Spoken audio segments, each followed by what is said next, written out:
बिस्मिल्लाहिर्रहमानिर्रहीम, अस्सलाम वालेकुम जी। मैं नजमुल हसन बाजवा हूँ। आज 8 नवंबर है, जुम्मातुल मुबारक का दिन है और आज का दिन खबरों से भरपूर दिन है।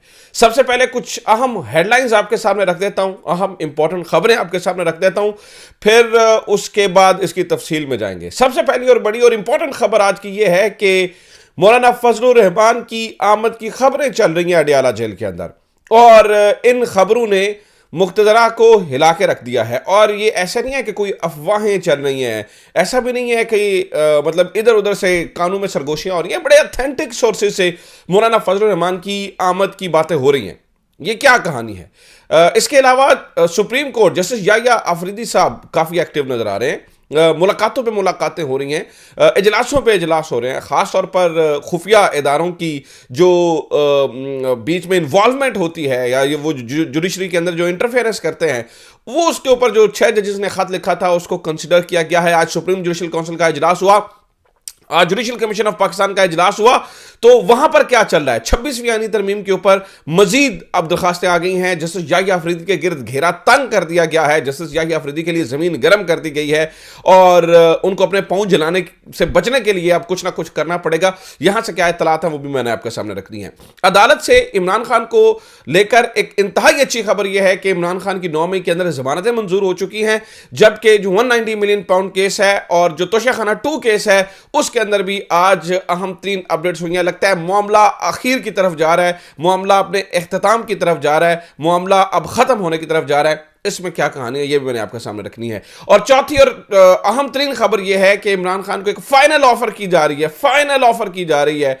और इमरान खान अगर उस ऑफर को नहीं मानते हैं तो फिर मिलिट्री ट्रायल की धमकी दी जा रही है। तो ये 190 मिलियन पाउंड वाला केस समझिए एक धमकी के तौर पर इस्तेमाल हो रहा है। इमरान खान को फाइनल ऑफर क्या दी जा रही है और ख़ास तौर पर वो जो अमरीकी सदर आए हैं उसके बाद ये चीज़ें किस तरह से तब्दील हो रही हैं, इसके ऊपर भी बात करेंगे और तफसीलन बात करेंगे। आगे बढ़ने से पहले दरख्वास्त यह है कि चैनल को सब्सक्राइब ज़रूर कर लीजिए। अगर अभी तक आपने सब्सक्राइब नहीं किया, आपकी सब्सक्रिप्शन मैटर करती है। और अगर फेसबुक पे देख रहे हैं तो ज़्यादा से ज़्यादा पेज को शेयर भी करें और लाइक भी करें। नाज़रीन किराम, सबसे पहले अहम तरीन और इम्पॉर्टेंट खबर से शुरू करते हैं। मौलाना फजलुर रहमान की आमद। अब ये किस सिलसिले में हो रही है मौलाना फजलुर रहमान की आमद?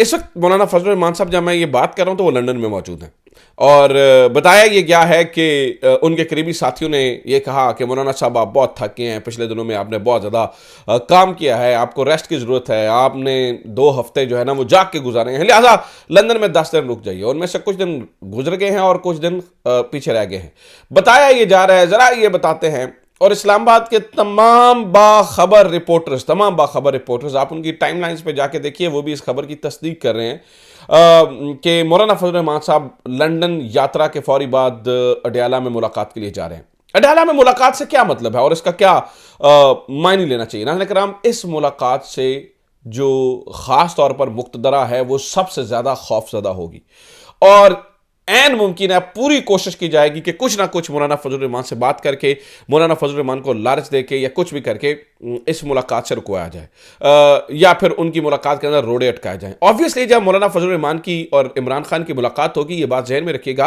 कि ये एक असूल होता है कि उससे पहले तमाम तर मामलात तय कर लिए जाएंगे और उसके बाद मौलाना फजलुर रहमान और इमरान खान की मुलाकात करवाई जाएगी।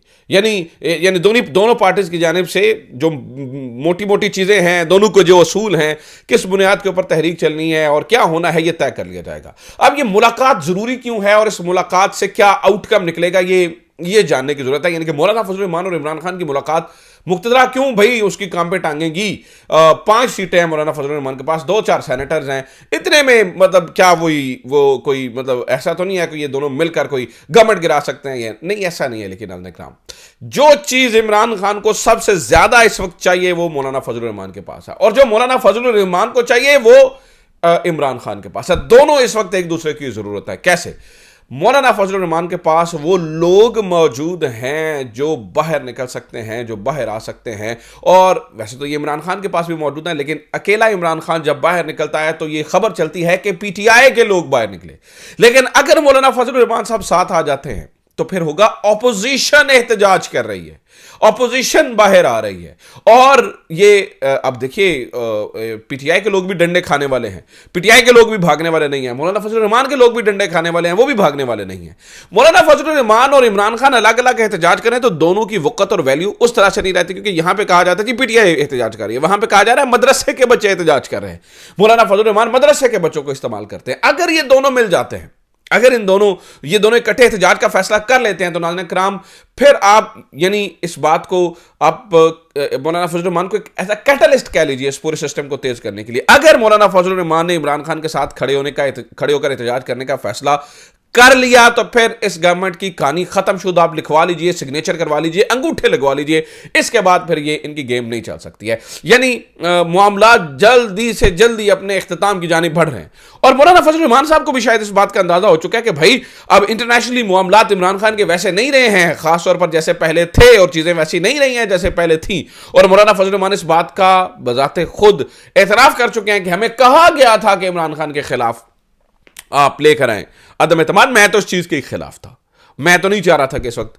तो ये दोनों एक बिल्कुल एक मुख्तलिफ किस्म के लोग हैं। अगर इनकी मुलाकात हो जाती है तो ये एक बहुत ही बड़ा ग्रैंड धमाका हो सकता है गवर्नमेंट के लिए, और मुझे लगता है कि उसके बाद शायद ये फिर ना चल सकें, चाहे इनके ऊपर कितना भी मजबूत हाथ हो, फिर ये चल नहीं सकेंगे। नंबर 1। नंबर 2 नाज़रीन किराम, मामलात ऑलरेडी अपने इख्तिताम की तरफ जा रहे हैं। मैं आपको ये बता दूं कि इमरान खान को जेल के अंदर ऑफर्स की जा रही हैं, अभी स्टिल ऑफर्स की जा रही हैं।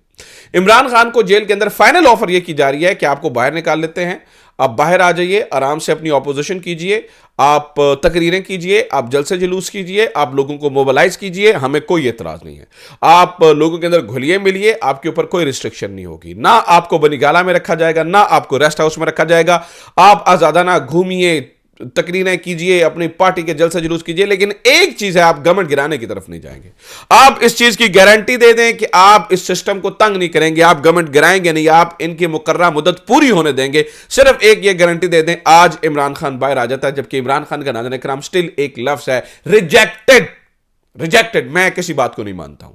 और अगर अब दूसरी तरफ ये कहा जा रहा है अगर इमरान खान नहीं मानता, क्योंकि वो भी जो सिस्टम है ना, वो इस तरह से इमरान खान को डियाला में रख के थक चुका है। अब दोनों तरफ जाए, या एक्सट्रीम पे जाना पड़ेगा या फिर बाहर निकालना पड़ेगा, इसके अलावा हल ही कोई नहीं है। इस तरह इमरान खान को रखा जा ही नहीं सकता, क्योंकि इमरान खान के इस तरह रहने से पूरी दुनिया की नजरें एक तो यहां पर है, दूसरा फिर सिस्टम भी उस तरह से मजबूत नहीं हो रहा, वो भी कच पक है। तो लिहाजा दूसरी कोशिश क्या की जा रही है? दूसरी कोशिश ये की जा रही है, इमरान खान को कहा जा रहा है फिर that's it, if you are not understanding our point, और आप हमारे साथ किसी एक खास बात के ऊपर मुत्तफिक नहीं हो रहे हैं, तो फिर मिलिट्री ट्रायल के लिए रेडी हो जाइए।